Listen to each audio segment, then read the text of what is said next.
Bienvenue sur DMG TV, les histoires mystiques. Tu es nouveau sur la chaîne, n'oublie pas de t'abonner, de laisser un commentaire, de liker et de partager. Tu veux raconter une histoire? Il y a un numéro à l'écran sur le plus 237 655 81 90 17. Envoie ton histoire et on va jouer sur YouTube, Facebook et TikTok. On poste 6 histoires tous les jours sur YouTube, la chaîne c'est DMG TV. Ce qu'on fait c'est pour sensibiliser, donc s'il vous plaît, toujours laisser un like, commenter, partager. Même si tu n'as rien à dire en commentaire, tu peux quand même dire merci pour l'histoire.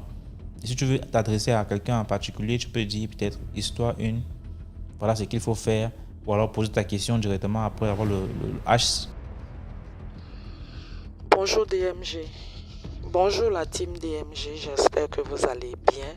Partagez, likez, commentez pour donner de la force au mouvement. Je viens encore avec une nouvelle histoire qui m'a été racontée par ma voisine. Et c'est les cousines à ma voisine qui ont vécu les faits. Leur père est décédé en 2015.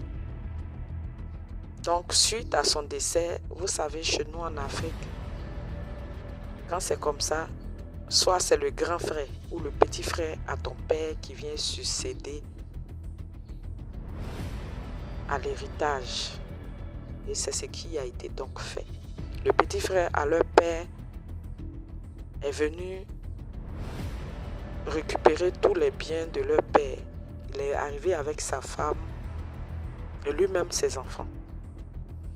Donc quand il est arrivé, les enfants de son grand frère aussi allaient à l'école. Il avait 2 femmes, le défunt avait 2 femmes et 7 enfants.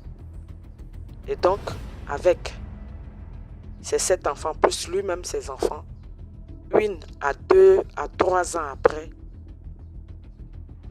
le petit frère à leur papa a commencé à se désengager de toutes les charges. Tantôt, c'était la scolarité qui était un problème. Tantôt, il y avait un problème de nourriture. Tantôt, quand ils étaient malades, il n'y avait personne pour les soigner. Il fallait qu'eux-mêmes se débrouillent. Ou soit leur maman se débrouille jusqu'à ce qu'elle envoie l'argent pour qu'ils puissent se soigner. Au vu de tout ça, les filles ont commencé maintenant à vivre une vie de débauche. Il y a d'autres qui faisaient la prostitution pour pouvoir nourrir leurs petits frères et payer la scolarité de leurs frères ainsi qu'elles-mêmes. C'était vraiment difficile pour eux. Or, quand leur père est décédé,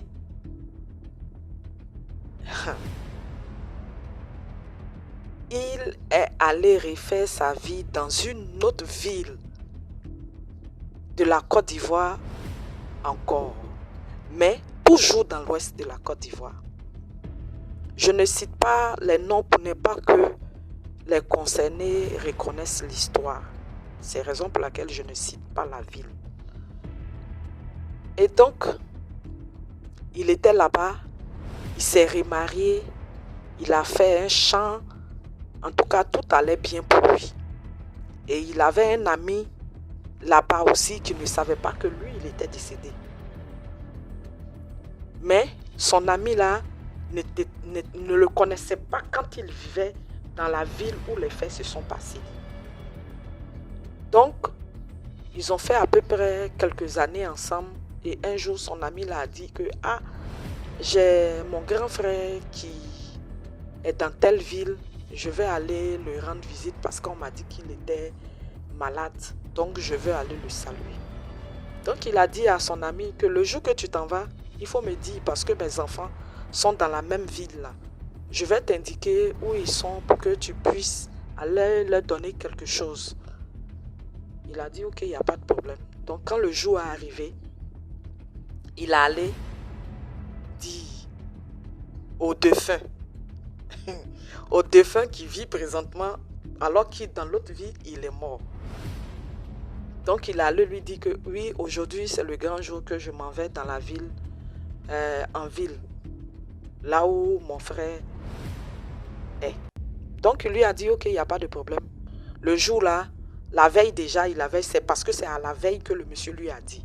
Donc la veille, il a cherché de la banane, des régimes de bananes, du riz et il a mis de l'argent dessus. Et il lui a indiqué la cour où les enfants habitaient dans la ville précise. Donc le monsieur est arrivé dans la ville, il a dormi le lendemain, il est parti maintenant où son ami lui avait indiqué.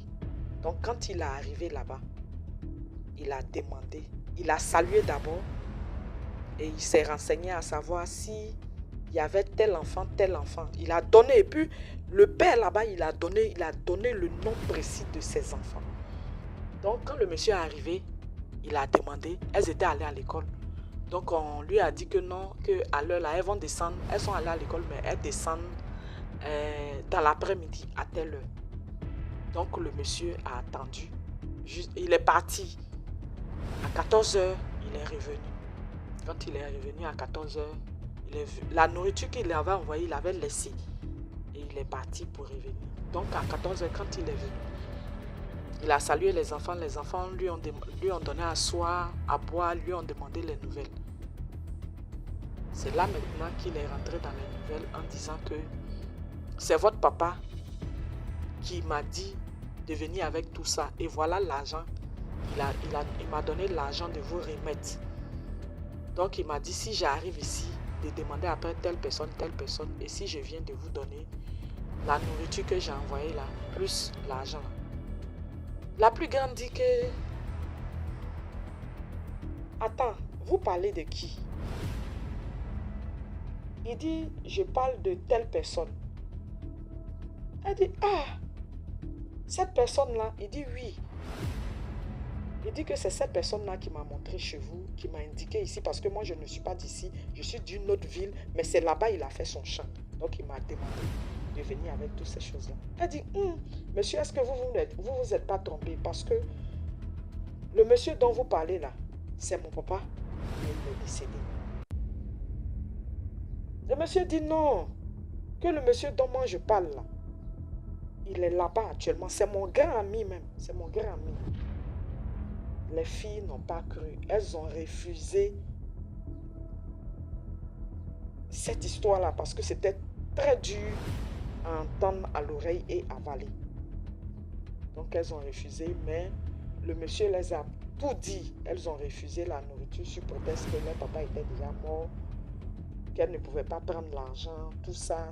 Bon, elles ont dit beaucoup de choses. Donc, le monsieur aussi a dit que, en tout cas, je ne peux pas partir avec toutes ces choses-là parce que je suis venu voir mon frère. Donc, je ne peux pas retourner avec ça là parce que vous voyez, c'est lourd. Je ne peux pas retourner avec. Donc, moi, je vais laisser ça ici. Donc, finalement, le monsieur a laissé la nourriture. L'argent, elles ont refusé de prendre l'argent. Même la nourriture, quand le monsieur est parti, elles ont refusé. Elles ont partagé la nourriture aux gens et elles sont venues dire à leur cousine, qui est l'une de mes voisines. Voilà comment j'ai été au courant de cette histoire. Pour toutes ces personnes qui disent que les histoires racontées sur DMG sont fausses, quand tu n'as pas encore vécu ou tu n'as pas encore vu quelque chose, ne dis pas que ça n'existe pas. Merci. Partagez, likez, commentez. Bonne journée à toutes et à tous. Et bonne écoute. Merci beaucoup pour l'histoire. Maintenant, on passe à la deuxième histoire. Bonsoir DMG TV, bonsoir à toute la grande famille. Je voudrais raconter ma petite histoire que j'ai vécue dans le mariage. En fait, j'ai écouté l'histoire d'une sœur qui disait qu'elle est de l'Ouest et elle a épousé un gars du centre. Et elle racontait comment elle a eu des difficultés dans son foyer, comment son mari ramenait une autre femme dans la belle famille qu'il allait présenter et qu'il devait épouser cette dernière et tout. En fait, ça m'a donné le courage de parler de mon histoire parce que j'ai vécu une histoire similaire. En fait, mon histoire, je suis de l'Ouest également. Et j'ai épousé un gars de l'Est. Nous sommes mariés sous le régime monogamique. Bon, avant le mariage proprement dit, moi je travaillais dans les ONG, dans un camp de réfugiés. À l'époque où il y avait la guerre en Centrafrique et tout, je suis enseignante de profession, donc on enseignait les enfants réfugiés qui étaient au Cameroun. Donc on travaille avec les ONG. Et en ce temps-là, je peux dire que ma relation avec ma belle famille était bien. Ma relation avec ma belle famille était bien parce que je résolvais les problèmes de tout le monde dans la famille. Je ne pouvais pas arriver, je trouve peut-être quelqu'un malade, il y a l'ordonnance et tout. Donc je prends l'ordonnance, je vais à la pharmacie, j'achète les médicaments, je viens, je donne, je soigne si quelqu'un est malade et tout. En fait, ce n'était pas un problème pour moi. Déjà que je me disais, bon, c'est la famille de mon mari, je les prends comme les miens, comme mes frères et sœurs et tout. Donc c'était un peu ça. Et encore que c'est une famille, je sais pas comment dire, c'est parce que ici à l'Est, leur mentalité est un peu différente de nous autres du Sud là.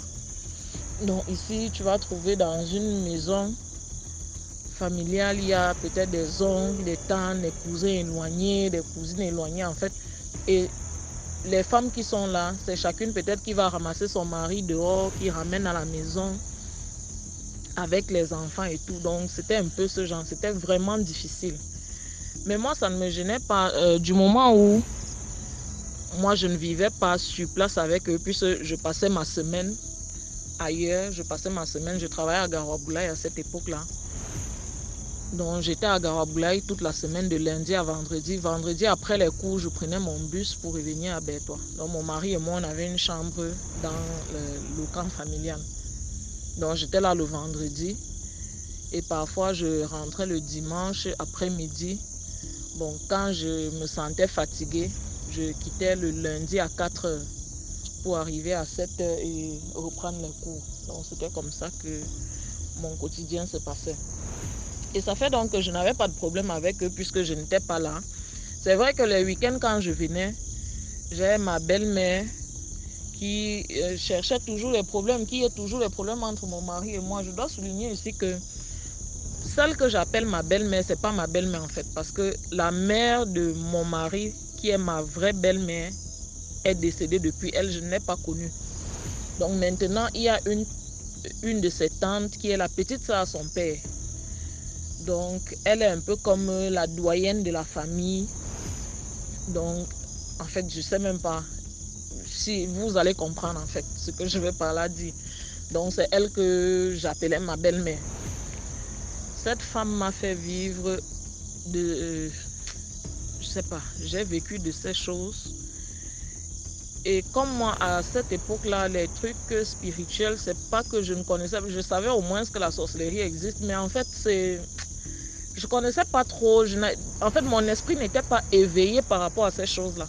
C'est aujourd'hui, quand j'écoute des histoires sur la page DMG TV, certaines histoires que les gens racontent à gauche, à droite, que en fait, je comprends réellement ce qui s'est passé lorsque j'étais dans ce foyer-là. Déjà, je dois souligner aujourd'hui que nous sommes séparés, mais bon, j'en viens. Comme je disais tantôt, pour que le mariage ait lieu, quand j'ai commencé le travail, tout allait bien. Mon mari, il y avait l'harmonie. Les week-ends où j'étais fatiguée, que je ne pouvais pas venir à Bertois, mon mari, lui, montait me retrouver à Garoua-Boulaye. On passait le week-end là-bas et il rentrait le lundi, puisque lui, il travaille à son compte. Donc, c'était comme ça, on avait une petite vie tranquille. C'était du moins ce que je pensais. Mais nous n'étions pas encore mariés à cette époque-là. Avec le temps, je lui ai dit, chez nous les Bamileke, l'homme c'est sa maison. Et moi, je ne me vois pas en train de m'éterniser chez vous. Déjà que la vie d'ici, c'est difficile pour moi. Donc, comme moi je travaille, et toi aussi tu travailles, je voudrais, parce que moi c'est mon projet. Et je ne peux pas faire un projet, je vis avec toi et je t'exclus. Je lui ai dit, je voudrais qu'on s'associe, qu'on prenne un terrain.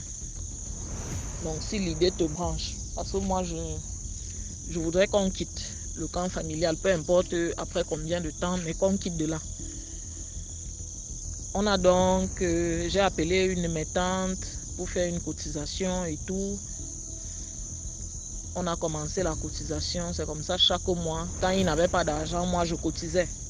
Je cotisais. Et quand on a pris l'argent, c'est comme ça on est venu.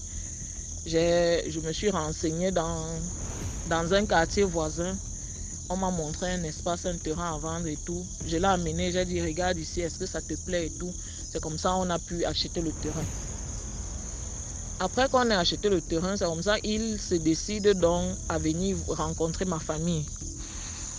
La nouvelle est arrivée dans ma famille que lui et moi, nous avons acheté un terrain et tout. Mes oncles, parce que c'était juste le toqué-porte qu'ils voulaient aller faire. Mon oncle a dit non. Là où c'est là, vous vous êtes associés pour acheter un terrain. S'il arrive que vous avez un problème, comme on les appelle chez nous les nkwa, s'il arrive que vous avez un problème, je sais que l'onkwa là, il ne va pas te laisser avec le terrain là. Puisque c'est un truc que vous avez fait à deux.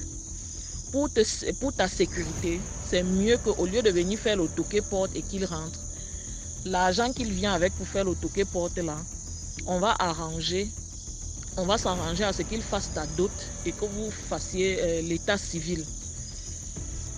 C'est la résolution que mon oncle, qui représente mon grand-père, avait fait. Bon, on a accepté, mais sa famille n'était pas d'accord. Sa famille s'est levée, surtout celle que je dis ma belle-mère. Elle s'est levée, elle a dit jamais pourquoi, c'est juste le toqué-porte. Moi, je ne suis pas d'accord pour qu'il t'épouse et tout. En fait, elle a commencé à faire des soulèvements, il y a eu du bavardage dans la famille et tout. Entre-temps, moi, je vivais avec eux. Je les nourrissais, je faisais ci, je faisais ça, je résolvais leurs problèmes. Mais bon, le moment on a programmé et tout, mes tantes se sont assises, elles ont fait la liste de la dot et tout. On a envoyé. Bon, maintenant, puisque lui et moi on continuait dans les cotisations, c'est comme ça que j'ai donc dit ok. Comme sa famille n'était pas pour le mariage, je lui ai donc dit d'accord. Maintenant, s'il faudrait que le mariage ait lieu, il faut que je pose les pieds à terre. Parce que là, c'était devenu un véritable combat entre ma belle famille et moi. Donc, j'avais les affronts en face. On me disait les mots en face. Que le mariage là n'aura pas lieu. Ce mariage n'aura pas lieu. Elle me dit, ma belle-mère me dit, si moi je suis le chef de cette famille, ce mariage-là n'aura pas lieu. Mais moi, dans mon cœur, je disais, comment une femme peut s'auto-proclamer chef de famille quand il y a des hommes dans la famille, elle a des frères? Comment est-ce qu'une femme peut dire qu'elle est chef de famille quand il y a des hommes? Mais bon, moi, c'était mes pensées à moi et je gardais ça en moi. Mais je n'avais jamais dit à mon type que comme tu vois, voilà ce que ta tante dit, machin. Et la fois où elle a affronté le gars avec ses paroles, le gars lui a dit, tu n'es pas obligé d'assister au mariage. Tu n'es pas obligé, mais sache qu'avec ou sans toi, ce mariage aura lieu. Et là, c'était la seule fois où il tenait tête à sa tante. Parce que même toutes les fois où elle racontait que j'ai fait ci, j'ai fait ça, le gars n'avait jamais répondu. Il était toujours contre moi. Donc, il soutenait ce qu'elle disait contre moi. Et ça amenait toujours des problèmes entre nous. Il suffisait que sa tante dise que j'ai fait ci, j'ai fait ça. Il ne cherchait pas à connaître si ce qu'elle dit est vrai. Moi, mon avis ne comptait pas. Comme elle a dit, sa parole est parole d'évangile. Et c'était comme ça. Donc, on avait toujours des problèmes à cause de cette femme-là. Et c'est donc comme ça, le temps a passé, on était dans les préparatifs et tout. Elle a dit, comme tu as décidé nous mettre de côté et organiser le mariage uniquement avec ta famille, on va voir comment ça va se passer et tout. Bon, Dieu merci, tout s'est bien passé, le mariage a eu lieu. Curieusement, celle qui disait et qui avait même dit à ma famille, parce qu'elle a même affronté mes oncles en disant que ce mariage-là, elle ne viendra pas, elle ne sera pas là et tout. Curieusement, elle est venue jusqu'à dire qu'on emballe la nourriture et tout. Bon, mes oncles se sont moqués d'elle, mais voilà la personne qui disait que le mariage n'aura pas lieu. C'est elle qui vient finalement dire qu'on lui emballe la nourriture. machin. Bon, bref, c'était une parenthèse. On est passé dessus. Après le mariage, sa famille et lui sont rentrés. Moi, ma famille est venue m'accompagner. Comme on accompagne, il est de coutume qu'on accompagne la mariée, qu'on vienne la laisser dans son foyer. Et déjà que, puisque je vivais dans le camp familial, dans ma belle famille, ma famille, mes tantes et quelques cousines sont venues m'accompagner. On est venu m'accompagner. Elles sont restées avec moi une semaine ou deux. Tout allait bien. Et lorsqu'ils sont rentrés, ils m'ont laissé, ils sont rentrés. C'est où ma belle-mère me dit que c'est maintenant que tu vas voir mon vrai visage. Bon, je suis restée dans ça. Il y avait pas, en fait, pour moi, il n'y avait pas de souci. Déjà que je n'étais pas là tout le temps avec eux. Donc, moi, ça, en fait, je passais dessus et je négligeais ces paroles-là. Je négligeais. J'ai repris mon travail. Après, puisqu'on m'avait donné un congé, j'avais pris la permission pour aller me marier. Donc, après ça, j'ai repris mon service. Et la routine a continué. Je venais les week-ends, je rentrais et tout. Un week-end, j'arrive. Cette femme m'a fait des problèmes pour de la nourriture. Parce que je disais que je devais servir mon mari. J'avais fini de préparer, je devais lui servir à manger. Elle me dit non, je ne dois pas servir. Comme son oncle est en train de venir, il partait de doigt à la poubelle. Comme il est en train d'arriver, je dois laisser que l'oncle arrive pour qu'ils mangent ensemble. Et je dois souligner que ce jour-là aussi, mon mari, lui, il était en déplacement, il était à Bétaré, c'est pas loin de Bertois. J'ai donc dit, ok, il n'y a pas de souci. Et en ce moment-là, j'étais déjà enceinte. J'étais même presque à terme. C'est comme ça que j'ai dit, ok, il n'y a pas de souci. J'ai donc laissé, je suis allée me coucher. Le lendemain matin, mon mari n'est pas rentré la nuit là comme prévu. Mais son oncle est arrivé, je ne sais pas trop à quelle heure. Et il avait accueilli là-bas et tout, moi je dormais. Le matin dont je me lève, on était le 24 décembre. Elle se met à bavarder comme quoi, je voulais servir la nourriture à mon mari. Et j'ai l'habitude de lui servir la nourriture. Je ne vais pas lui donner dans la chambre parce que je sais ce que je mets dans sa nourriture. Je sais ce que je mets dans sa nourriture, machin, truc. Donc, commencer à raconter de ces choses. Je suis restée, DMG, j'ai eu mal ce jour. J'ai eu mal. Donc, cette femme a commencé à m'accuser de ces choses. Elle me dit que j'envoûte la nourriture de leur fils. C'est pour ça que leur fils ne peut pas les aider. Il n'écoute que ma bouche, c'est monté, c'est descendu. Je suis en train de l'envoûter. Je n'aime jamais qu'il mange au milieu des autres. J'ai pleuré toutes les larmes de mon corps ce jour. J'ai dit, ok, si ça c'est mon merci, d'accord, il n'y a pas de problème. Et dans la colère là, j'ai appelé mon mari, je lui ai dit, je pense qu'aujourd'hui, c'est le dernier jour où moi je vais dormir chez vous. Parce que là, c'est la goutte d'eau qui déborde le vase. J'ai déjà trop subi les injures. J'ai déjà trop subi. Et je suis fatiguée. Il est temps que tu cherches là où tu vas aller me laisser. Si tu penses que tu vas rester avec ta famille, je ne peux pas t'empêcher de rester avec eux. Reste avec eux. Mais moi, cherche là où tu vas aller me mettre. Parce que là, franchement, je ne peux plus. C'est donc comme ça que je suis sortie avec la colère, les larmes aux yeux. Je suis allée chercher un studio quelque part dans le quartier où j'avais pris le terrain. J'ai trouvé par chance, j'ai trouvé un studio, j'ai appelé la bailleresse, on a causé des modalités et tout. Donc quand il est rentré le soir là, je lui dis voilà, j'ai trouvé un terrain, un studio à tel endroit, j'avais filmé, je lui ai montré les photos dans mon téléphone. Et voilà. Bon, le lendemain, nous sommes partis ensemble, on a vu, bon, ça l'a plu. Et comme j'avais de l'argent sur moi, il m'a dit, ok, il faut payer. C'est comme ça que j'ai donc payé. Parce que moi, c'était que le 1er janvier ne me trouve pas dans cette maison-là. J'ai donc payé, là, on était le 25. Après avoir fini de préparer, j'ai reçu les gens que j'avais à recevoir. Je suis partie, j'ai rencontré la bailleresse, je lui ai donné l'argent de la location. Elle m'a remis les clés de la maison et tout. Je suis partie, j'ai fait le ménage. Je suis donc rentrée dans ma belle famille, dans ma chambre où je restais là-bas. J'ai commencé à emballer mes choses. Ma belle-mère qui vient, pourquoi je fais ça. Normalement, c'est le premier enfant que je dois avoir dans mon mariage. Il est de coutume chez eux que j'accouche dans ma belle famille. Je leur ai dit jamais, c'est pas une loi. Et c'est pas une obligation pour moi. Je suis mariée légalement. C'est pas une obligation pour moi d'accoucher dans ma belle famille. J'ai ma famille à Yaoundé. Si ça ne va pas, je préfère rentrer chez nous, accoucher. Mais pour moi, c'est pas une loi que j'habite. Je m'en fous de vos coutumes. Bon, j'ai pas dit que je m'en fous de vos coutumes, mais elle me disait que non, c'est de leur tradition, que comme c'est le premier enfant que je fais dans le mariage, je dois accoucher dans ma belle famille. Je lui ai dit non. Pour moi, ça ne se fait pas. Je ne peux pas accoucher étant chez vous. Mon mari m'a dit bon, on supporte. Il m'a demandé en fait, il s'est excusé à la place de sa tante que je dois supporter le temps que les fêtes passent et après le 1er janvier, on va déménager. J'ai dit ok.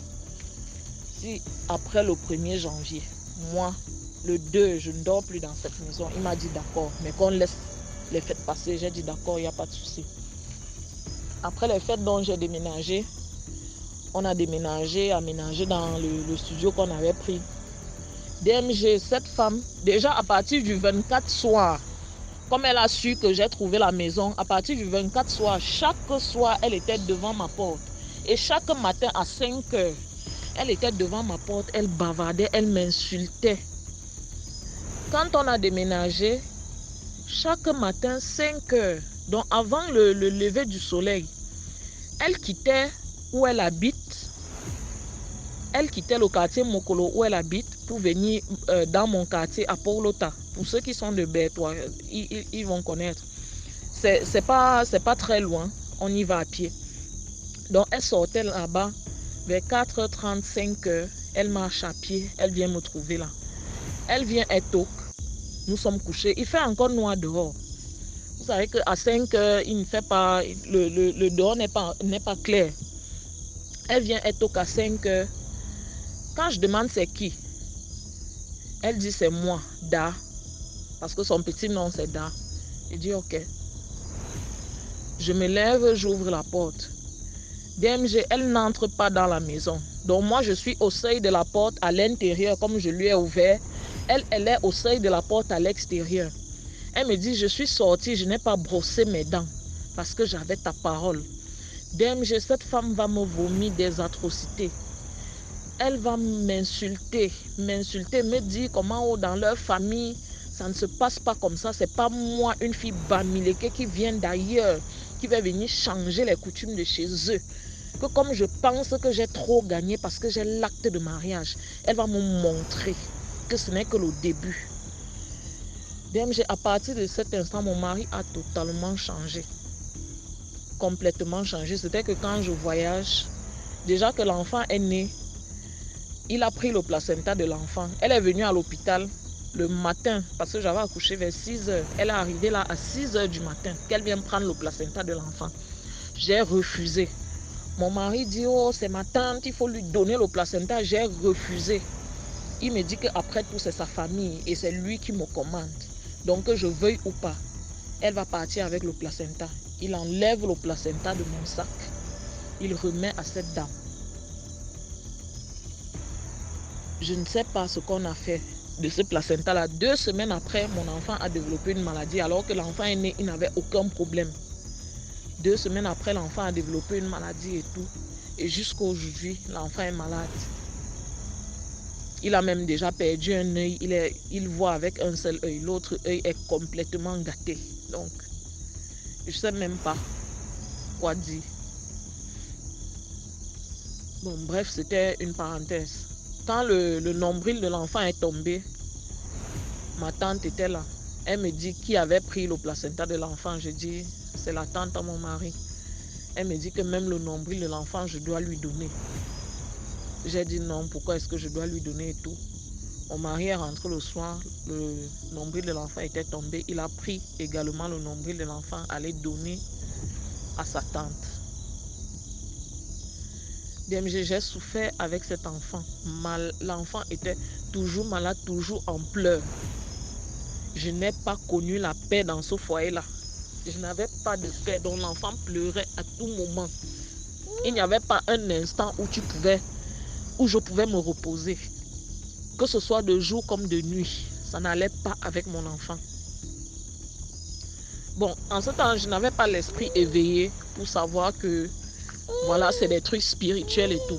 Et déjà qu'à cette époque-là, ma maman ne vivait plus. Donc, nous, on était là avec mon papa. Bon, lui, il n'avait pas la connaissance de ces choses-là. Parce que même à plusieurs reprises, je voyageais tout le temps. J'étais chez nous à Yaoundé avec l'enfant. Bon, lui, il ne connaissait rien de tout ça.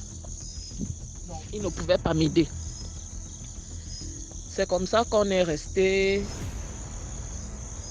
On est resté dans ça. Et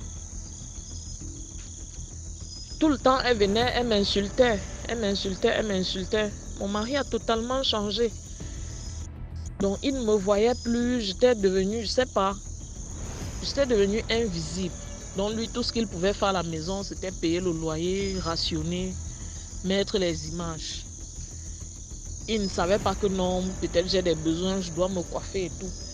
Et dans son téléphone, je voyais des messages, comment les femmes lui écrivaient, oh, j'ai besoin de telle robe, j'ai besoin de telle babouche, machin, si. Et il achetait. À un moment, j'ai constaté que il y avait une autre femme. Donc, la chambre qu'on avait libérée chez eux, en fait, il avait conservé la chambre. Il avait mis un lit, un matelas là-bas, et il dormait là-bas avec une autre femme. Donc, ça a attiré mon attention. J'avais découvert ça comme ça. Et non seulement ça, avec mon instinct de femme aussi. C'est donc comme ça, je me suis levée un jour, je suis partie là-bas dans ma belle famille. Et j'ai ouvert la porte de la chambre. Quand je voulais même entrer, sa tante m'a bloqué. Elle me dit non, la chambre est fermée, machin. J'ai dit même si c'est fermé, j'ai la clé. Et effectivement, j'avais la clé sur moi. Mais lorsque j'entre, la porte est grande ouverte. Elle me dit, oh, je dois d'abord appeler mon mari. Est-ce que j'ai demandé son avis? J'ai dit, je n'ai pas besoin de demander son avis. Et d'ailleurs que le lit qui était là à l'intérieur était mon lit. Parce que quand il m'a rencontré, moi je vivais, j'avais ma vie et tout. J'ai déménagé de là où j'étais en location pour venir dans sa famille. Donc c'était mon lit. Je lui ai dit, jusqu'à preuve de contraire, ce lit-là c'est mon lit. Et c'est pas son agent qui a acheté. Il m'a connu, j'avais ça. J'ai donc démonté le lit. J'ai appelé un tricycle pour venir porter tout ce qui était à l'intérieur qui m'appartenait, le téléviseur et tous les petits trucs qui étaient à l'intérieur. J'ai vidé la chambre. J'ai laissé son matelas. J'ai dit, il n'a qu'à faire de ça ce qu'il veut. Et j'ai trouvé des vêtements de femme. Donc, c'était une chambre bien aménagée. Il y avait ses vêtements, il y avait pour la fille, il y avait des trucs et tout. J'étais choquée, vraiment choquée. Donc, malgré tout, moi, j'ai pris ce que j'avais à prendre et je suis rentrée. C'est donc comme ça, les problèmes ont continué. À un moment, ça n'allait plus. Je ne pouvais plus supporter. Je me suis donc retournée. Je me suis dit, je vais un peu essayer d'aller causer avec ses oncles, voir s'ils peuvent m'aider. Curieusement, lorsque je vais causer avec ses oncles, quand je tourne le dos, au lieu que ses oncles l'appellent pour lui dire, voici ce que ta femme est venue se plaindre de toi, voilà la situation. Ils allaient plutôt, ces oncles vers qui j'étais allée me plaindre, que voilà ce que votre fils me fait vivre, voilà le calvaire que je vis. Ces oncles-là se lèvent plutôt. Ce que je suis venue leur exposer comme problème, c'est à ma belle-mère qu'ils partent raconter. Que voilà ce que telle personne est venue nous dire, que notre fils se comporte comme ci, comme ça. Le lendemain, à 5 heures, elle est encore au seuil de ma porte. Elle vient m'insulter avec ça. Elle me dit, je suis le carrefour dans cette famille. Et il n'y a rien que tu peux faire ici sans passer par moi. Peu importe la personne que tu vas aller voir, tout cela va revenir me retrouver. J'ai dit, ok, c'est arrivé comme ça peut-être 2-3 fois. J'ai dit, d'accord, là, peu importe ce qui se passe dans ma maison, je garde ça pour moi. Je me suis tournée également vers ma famille. Je n'ai pas eu de suite. Donc, j'étais vraiment abandonnée à moi-même. Je subissais et tout.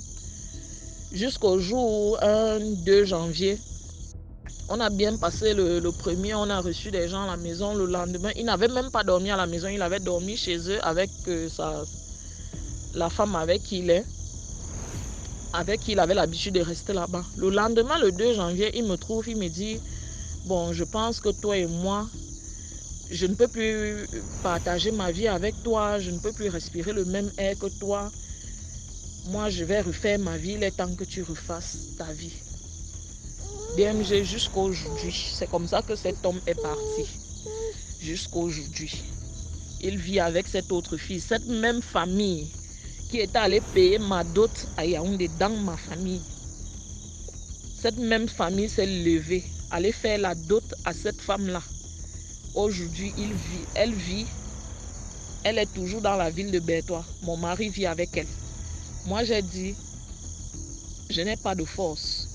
Je ne connais pas la sorcellerie. Je n'ai pas de force. Même l'enfant qu'on a eu ensemble, il m'a arraché l'enfant que moi, je ne peux pas garder l'enfant. Il a pris l'enfant donné à sa tante. Donc, c'est ma belle-mère en question qui détient mon fils. J'ai dit, j'ai pas de force. Il m'a dit, je suis chez moi. Et ici, tu ne peux rien me faire. Donc, j'ai baissé les bras. J'ai dit, seul Dieu. C'est Dieu seul qui va vous répondre. Donc ça, c'était ma petite histoire. C'est vrai qu'elle est longue, vous allez m'excuser pour la longueur, franchement, mais il y a même beaucoup de détails que j'ai sautés, sinon ça allait être plus long que ça. Donc merci à toute la famille et je reviendrai avec d'autres histoires. Merci beaucoup pour l'histoire. Maintenant, on passe à la troisième histoire.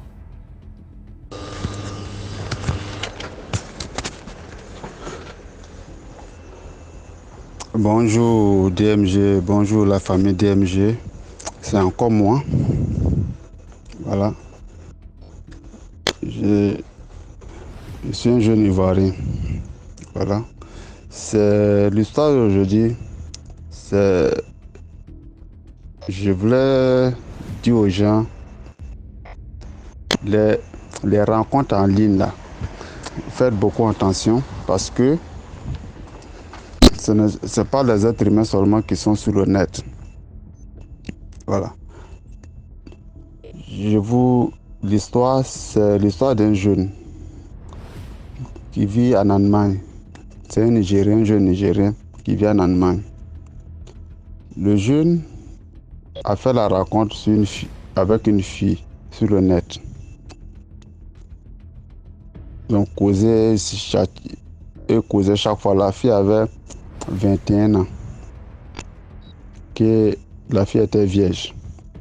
Et le gars, ils ont causé plus d'1 an. Il payait le corps de la fille, tout ça. La fille, elle allait à l'école, payait le corps de la fille. Il était à les petits soins de la fille. C'est là, il est venu, il est rentré au pays, il veut se marier avec la fille. C'est la fille qui est partie, excusez, c'est la fille qui est partie l'accueillir à l'aéroport. Après, ils sont partis à l'hôtel. Ils sont là à l'hôtel. Ils ont fait les trucs des grandes personnes. Après ça, le jeune est rentré dans la douche, il s'est lavé. Mais la fille, il a dit à sa copine de venir se laver. La fille dit non, qu'elle ne veut pas se laver, qu'elle va partir, si elle arrive à la maison, elle va se dire non, viens te laver. Il voulait faire des trucs romantiques. La fille ne voulait pas. C'est là il a pris l'eau, il a versé sur la fille. Quand il a versé l'eau là sur la fille s'est transformée en poisson. Quand la fille s'est transformée en poisson, le jeune est paniqué. Il tremble dans la chambre d'hôtel. Il ne sait pas ce qu'il va faire. Comment il verse l'eau sur sa copine, puis elle se transforme en poisson. C'est là, il a allé acheter un truc où peut mettre la fille pour mettre l'eau. Il a acheté un petit seau, il a mis le poisson là-dedans, il a mis de l'eau dessus. Maintenant, il cherchait la solution pendant 1 semaine. Qui peut l'aider? C'est là il est parti sur le net, il cherchait. C'est là il a vu la page d'une fille. La fille est YouTube. Elle fait les trucs de YouTube et tout. C'est là qu'il est rentré en contact avec la fille l'a appelé parce que la fille avait réglé déjà un problème comme ça. C'est là qu'il est rentré en contact avec la fille, il a pris son poisson, il est venu voir la fille. Il est venu voir la fille, il dit que c'est sa copine qui est dans le petit seau là. La fille même est paniquée. La fille dit bon, ce qu'elle va faire, il n'a qu'à se retenir sa copine. Il va rentrer en contact avec la femme qui règle ces problèmes-là. Le jeune dit non, il va laisser poser. Il dit non. Elle dit non, que c'est ta copine, il faut rentrer à elle. Que maintenant, elle a pris le nom de la fille et le nom du jeune. Elle a envoyé ça, elle a appelé la femme, elle a envoyé ça à la femme. De là, le lendemain, la dame dit qu'ils n'ont qu'à venir le lendemain. Quand ils se sont rendus là-bas, la femme a ouvert le seau. Quand la femme a vu le poisson là, la femme dit que non, que la fille ça là, c'est une sirène des eaux. Parce que c'est même pas cette sirène des eaux là, c'est reine même, une reine là-bas. C'est pas les petits là. Que c'est une reine. Que l'histoire de ce poisson là, de cette sirène là, c'est le nom du jeune. C'est le nom du jeune qui est rentré en contact. Son nom qui est rentré en contact avec elle. Elle sirène des eaux pour éliminer le jeune. Avant de l'éliminer, elle a dit que le premier jour quand là, ils se sont vus là, ils sont partis dans la chambre, quand elle est sortie elle là, c'est-à-dire ils venaient de se fiancer comme ça. C'est-à-dire elle avait une bague dans le truc des femmes, voilà. Quand la fille était vierge, quand il a déviergé la fille, excusez-moi, c'est comme si la bague, il a porté la bague. Et la fille aussi, elle avait sa bague. Tu as vu? Dans le spirituel, déjà, ils étaient déjà fiancés, ils étaient déjà mariés dans le spirituel. Maintenant, ils voulaient, après ça, maintenant, ils allaient se marier. Quand ils allaient se marier c'est là, la fille, ils allaient faire un petit moment ensemble et la fille allait mourir. Quand la fille va mourir, elle va dans notre monde ici, la fille va repartir dans son monde des sirènes là. Quand elle va partir là-bas, avant de partir, elle va prendre la bague là, elle va aller remettre ça au oncle là, à son oncle. Ce que son oncle là fait le même genre de travail qu'elle. Mais lui c'est pour faire du mal aux gens. Le jeune dit, mais qu'est-ce que mon oncle ne peut pas me faire ça? Que l'année passée même, j'ai acheté une grosse voiture en Allemagne là-bas, j'ai envoyé ça à mon oncle. Tout les gens qui me demandent, tout ce qu'il me demande, j'ai fait pour lui. C'est ça la dame dit que ouais, mais il t'aime pas. Ton oncle là, il est très méchant. C'est son oncle là même qui a tué le papa qui a tué les parents du jeune. Il a fini à son papa, il a fini à sa maman. C'est-à-dire le jeune, il n'a personne. Il n'a pas de frère, il n'a pas de soeur. Il est seul au monde. Le seul oncle qu'il a aussi, son oncle avait le tué. Je ne sais pas pourquoi. Ton neveu qui fait tout pour toi, tu ne l'aimes pas. Tu t'en le mettre en contact avec une sirène des eaux. C'est là quand elle a dit que le jeune dit non, que est-ce qu'on peut faire revenir la fille, que lui il aime non, mais il était aveuglé par l'amour de la fille. Puis non, il n'a qu'à lui la marier, il n'a qu'à faire revenir la dame dit que c'est là. Elle est venue pour te tuer, elle n'est pas venue pour. C'est pas une sirène, celle-là elle est méchante, elle veut te faire du mal. C'est un contrat qu'elle a signé avec ton nom.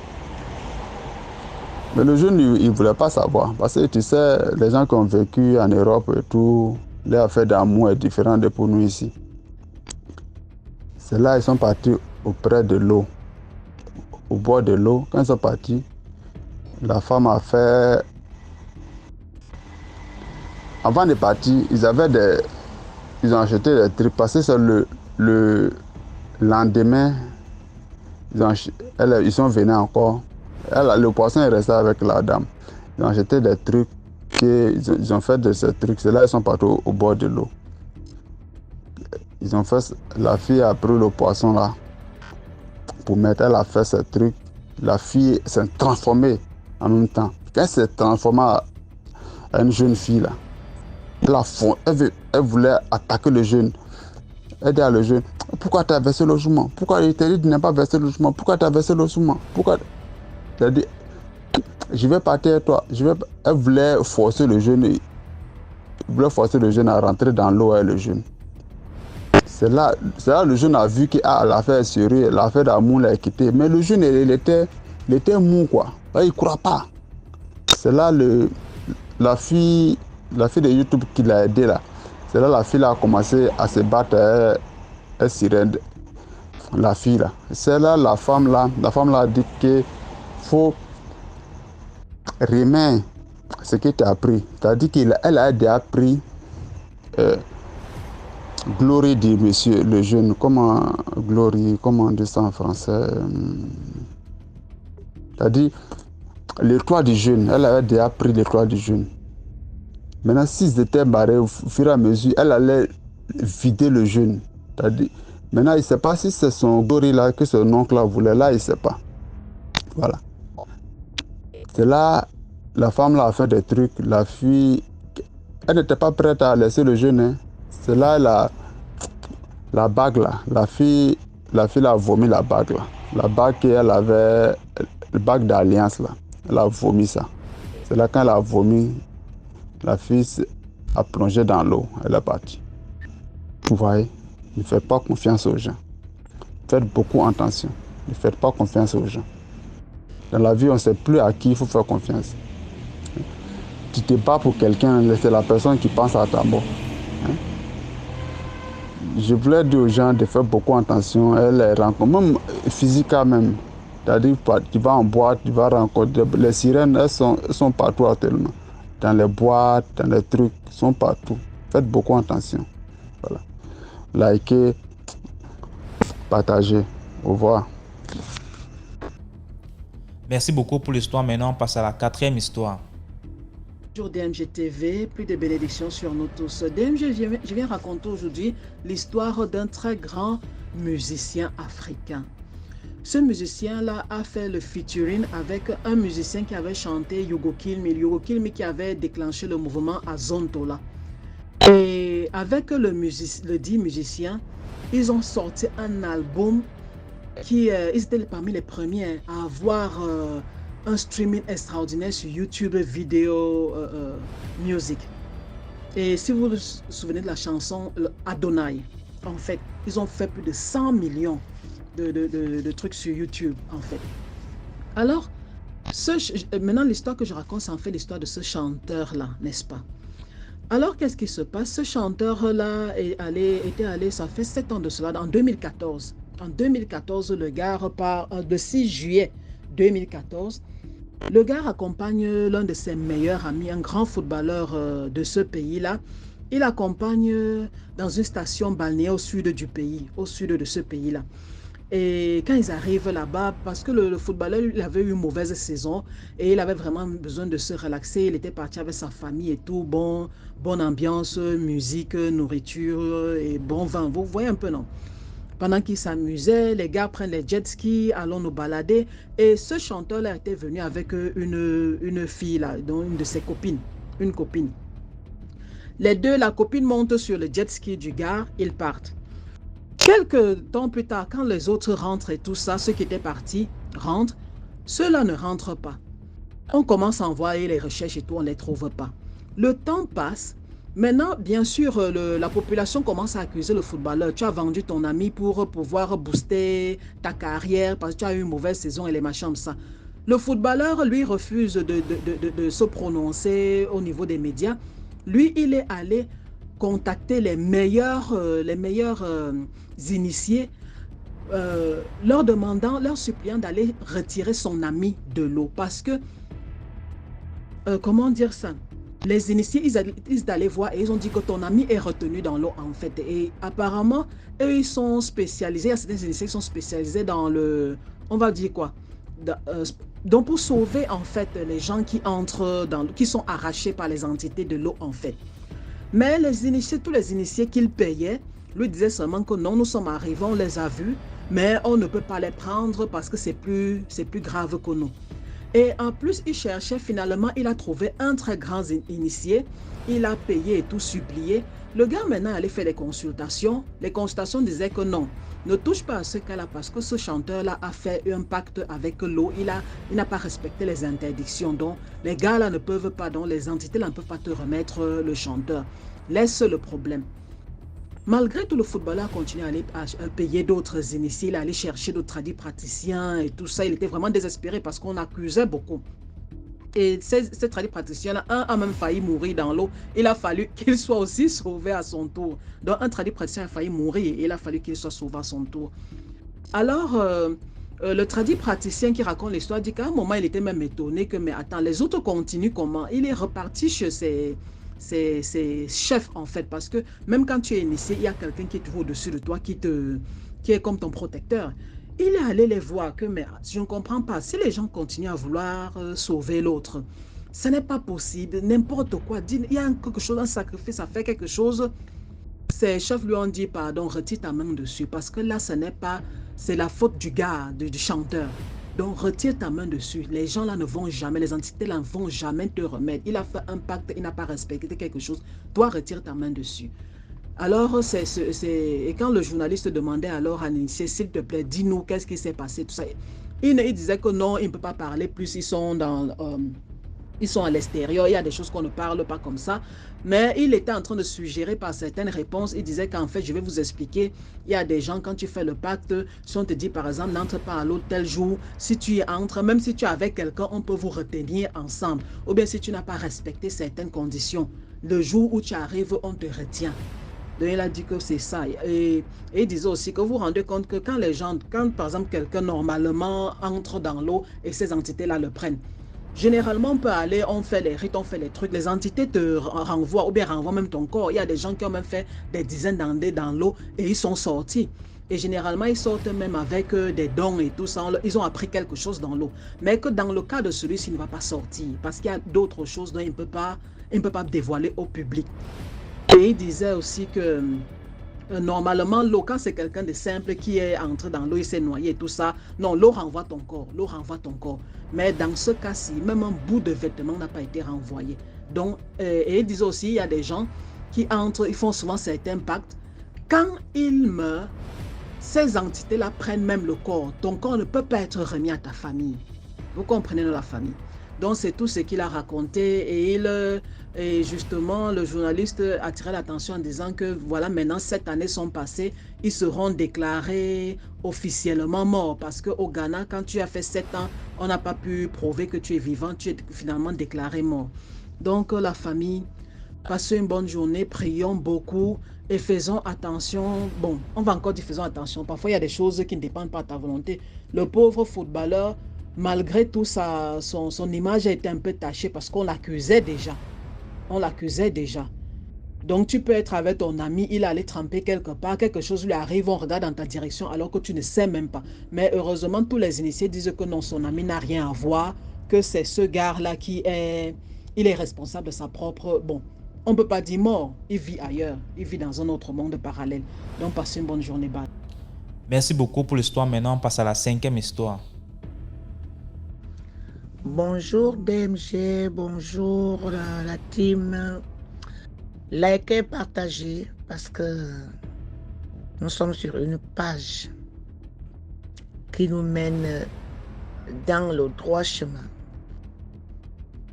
qui nous fait éviter beaucoup d'embûches. Je suis maman Brigitte et j'habite en France. Comme en ce moment il n'y a pas de direct, je ne vois pas de direct. Donc cette petite histoire que je vais vous raconter, c'est vraiment petit.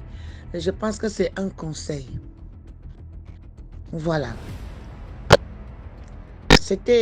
J'avais un cousin qui était même un chanteur, que tout le monde connaissait dans mon pays, qui est mort. Il est mort d'un accident. Et puis, apparemment, son corps n'était pas très très beau par rapport au dire de ceux qui l'ont vu. Et ça s'est passé à ce moment-là, j'étais au Cameroun. Et je voulais à tout prix aller à la morgue le voir. Parce que je devais prendre l'avion 5 jours plus tard. J'ai donc été voir son cousin qui était d'accord avec moi de m'amener à la morgue. Mais il m'a dit, il faudrait tenir hein, parce que si ce n'est que moi, tu ne pars pas. Mais bon, comme tu tiens à leur dire au revoir, je t'amènerai. Et je suis venue à la maison du vivant de ma mère. J'ai dit à ma maman que j'irai voir le cousin qui est mort à la mort. J'ai vu dans le comportement de ma mère qu'elle n'était pas très d'accord. Mais bon, elle n'a rien dit. Elle est assez grande et c'est ce qu'elle fait. La veille du jour qu'on devait aller à la morgue, dans mon rêve, qui je vois sortir de la chambre toute noire. La chambre noire, hein. Mon cousin qui est décédé d'accident là, le grand chanteur.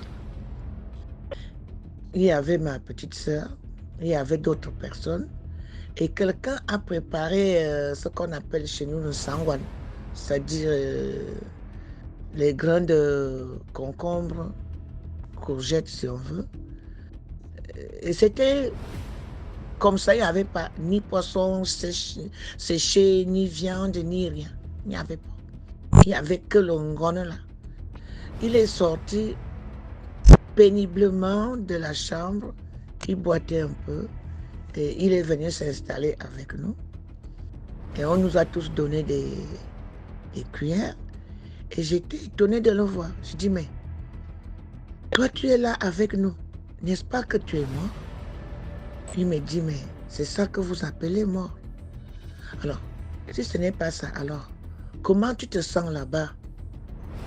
Comment c'est là-bas? Il me dit, c'est comme partout ailleurs. Mais seulement les blessures commencent à guérir et je me sens bien. Enfin, comme tu vois. Je dis, ok. Et on a mangé ensemble avec lui. C'est pour ça que j'avais fait des années, j'ai fait des années sans manger la sauce de concombre, la sauce des grains de coco, les grains de courge.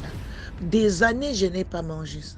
Je crois que c'est après 10 ans, 10 ou 11 ans que j'ai commencé à remanger ça. Parce que c'est pas possible. Et une fois qu'on a fini de manger, il s'est levé, il a dit, bon ben, il faut qu'il aille se reposer parce qu'il lui faut beaucoup de repos, il faut qu'il aille se reposer. Parce que les blessures ne sont pas encore bien guéries. Il faut qu'il aille se reposer. Et quand il s'est levé, il est entré dans cette chambre toute noire. Je me suis réveillée.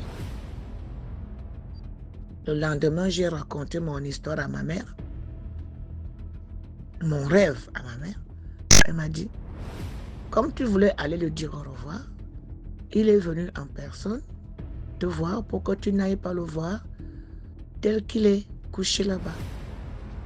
Non, il est venu t'empêcher d'y aller. Tu l'as vu? Voilà, ne pars pas là-bas. C'est le message qu'il est venu te donner. C'est ça que je voudrais dire. Les morts, même s'ils sont à la morgue là, ils ne sont pas morts. Ils font des visites. Parce que lui, il est venu me visiter pour que je ne parte pas le voir dans l'état où il était. Ça le dérangeait. Surtout pour moi, lui il s'en fichait. Surtout pour moi, le souvenir que j'allais garder de lui. Il est venu dans le rêve me dire, voilà, Tu voulais me voir, me voici, mais ne viens pas. Respecter les rêves. C'est des grands messages. Le rêve, ce n'est pas anodin. C'est quelque chose de réel et de vrai. Merci DMG. Voici mon histoire et le conseil qui va avec. Je vous souhaite à tous une bonne journée, une bonne soirée. Tout dépend à quel moment ceux qui vont écouter mon histoire.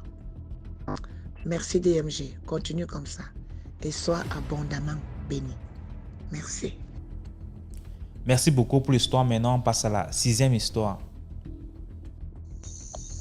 Je reviens encore là avec une autre histoire. C'est une toute petite histoire qui concerne mes frères. Parce que parmi nous, ma maman a fait les jumeaux. Les derniers nés dans le ventre de ma mère sont les jumeaux, une fille et un garçon. Et je dois dire ici que, en fait, il y a une histoire mystique qui s'est passée entre ces deux enfants que jusqu'à aujourd'hui, nous, on n'a jamais su ce que c'est réellement. On n'a pas pu trouver d'explication à ça, puisque même la médecine même n'a pas pu définir de quoi souffre ma petite sœur, la jumelle. Donc, ma maman a accouché les jumeaux. Ils sont nés prématurément, ils sont nés à 7 mois. Bon, la fille, elle est née en premier. Elle est née en premier et elle est née avec les pieds. Le garçon, lui, il est venu en second lieu. Maintenant, en grandissant, on a constaté que la fille avait... Elle n'a pas une malformation, mais en fait, on a constaté qu'elle était malade. On l'emmène à l'hôpital, on fait des examens, on fait ci, on fait ça, on ne trouve rien. On a dit non, c'est un palud cérébral, on a traité comme on a pu. Bon, il n'y a pas eu de changement en fait. Donc ma petite soeur aujourd'hui, elle a 22 ans. Les jumeaux en fait, parce que les deux sont vivants, son frère et elle. Mais son frère, lui, il a marché à 8 mois. Contrairement à elle, jusqu'à aujourd'hui, ils ont 22 ans aujourd'hui, elle ne marche pas. Donc quand tu arrives chez nous à la maison, tu la trouves assise. Elle est normale. Donc elle n'a pas l'air de quelqu'un qui est malade ou quoi que ce soit. Elle est normale. Mais seulement elle ne se lève pas, elle ne marche pas. Donc elle est en fauteuil roulant. Donc une fois, donc, quand ils étaient encore petits, on a demandé, bon, dans les blagues d'enfants, on avait demandé à mon petit frère pourquoi est-ce que sa soeur ne marche pas. Il a dit qu'il a cassé les pieds de sa soeur. Parce que normalement, lui, en tant que garçon, il devait naître le premier. Non seulement sa soeur est sortie la première, mais elle a encore né avec les pieds. Ça veut dire que toute la puissance des jumeaux, c'est elle qui a pris. Donc, et lui, maintenant, pour se venger, il a dit qu'elle ne va jamais marcher. Donc, dans leur monde là-bas, il a cassé ses pieds. Parce qu'il dit que depuis même le ventre, il discutait avec elle. Il disait que comme c'est lui le garçon, il doit sortir en premier. Elle disait jamais. C'est elle qui doit sortir en premier. Et elle est née en premier. Et elle est encore née avec les pieds. Il a donc cassé ses pieds. Jusqu'à aujourd'hui, lui, il est là, il marche, il va qu'à ses occupations. Mais elle a besoin d'assistance, elle a besoin, parce que même pour se laver, elle ne peut pas puiser de l'eau. Elle a besoin d'assistance. Il faut toujours quelqu'un auprès d'elle pour faire ci, pour faire ça. Donc, c'était un peu ça la petite histoire. Merci beaucoup pour l'histoire. Voilà, c'était tout pour aujourd'hui. J'espère que tu as aimé la vidéo d'aujourd'hui. Sinon, laisse un commentaire, like, partage. Si tu n'es pas encore abonné, abonne-toi. On se prend demain 12h pour une nouvelle vidéo. Ciao.